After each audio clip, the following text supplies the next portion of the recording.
Isang malaking balita ang hatid ni D'Angelo Russell mga idol sa kanyang pagbabalik sa Brooklyn Nets matapos siyang matrade mula Los Angeles Lakers. Ang Nets ay nakipagpalitan kay Russell at Maxwell Lewis kapalit ni na Dorian Finney-Smith at Shake Milton.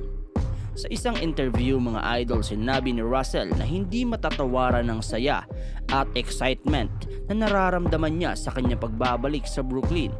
It's a good feeling honestly to go back somewhere you are comfortable. Somewhere you kind of know the ins and out a little bit, sabi ni Russell.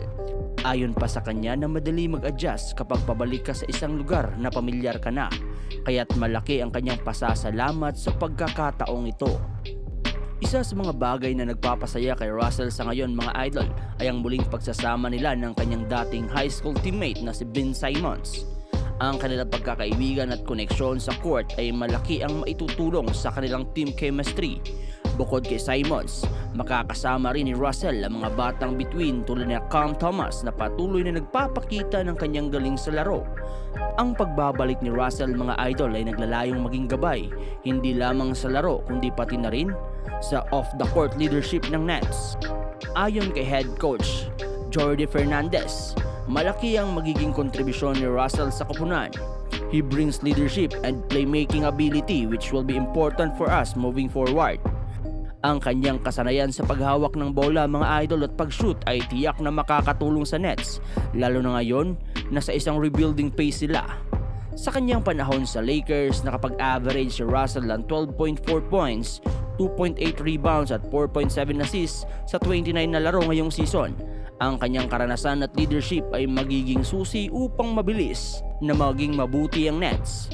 Marami ang mga eksperto ang naniniwala ng pagbabalik ni Russell ay magdadala ng isang fresh perspective at solidong leadership sa Brooklyn Nets.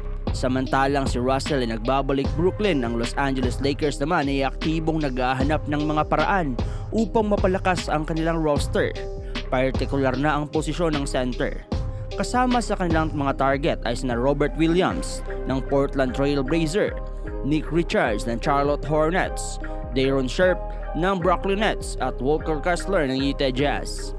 Ang Lakers ay patuloy na nagbabalak upang mapunan ang kanilang kakulangan sa ilalim ng basket, lalo na't si Anthony Davis ang pangunahing center nila. Ayon kay Anthony Irwin, may mga internal na pag-uusap ang Lakers tungkol sa nasabing mga centers. Ang pinaka-interesado sila ay kay Walker Kessler ng Utah Jazz, isang batang center na may kahangahangang defensive stats. Si Walker Kessler mga idol ay nag-a-average ng 10.3 points, 10.9 rebounds at 2.8 blocks, kaya't malaki ang potensyal niyang mapalakas ang Lakers in terms of defense. Ngunit ang pagkuha kay Kessler ay hindi madali dahil maaari itong mag-require ng unang round pick. Gayunpaman kung may isang player na maaring magbigay ng halaga sa isang first round pick, ito ay si Kessler. Malaki ang potensyal ng batang center na ito at tiyak na makikinabang ang Lakers sa kanya, lalo na sa block at rebounding ability, pati na rin sa pag-develop ng kanyang offensive game. Sa ngayon ng Lakers ay patuloy na nagmamasid at naghahanap ng tamang oportunidad upang makuha ang isang center na makakatulong sa kanilang pursuit ng championship ngayong season. Anong masasabi nyo sa bagay na ito mga idol?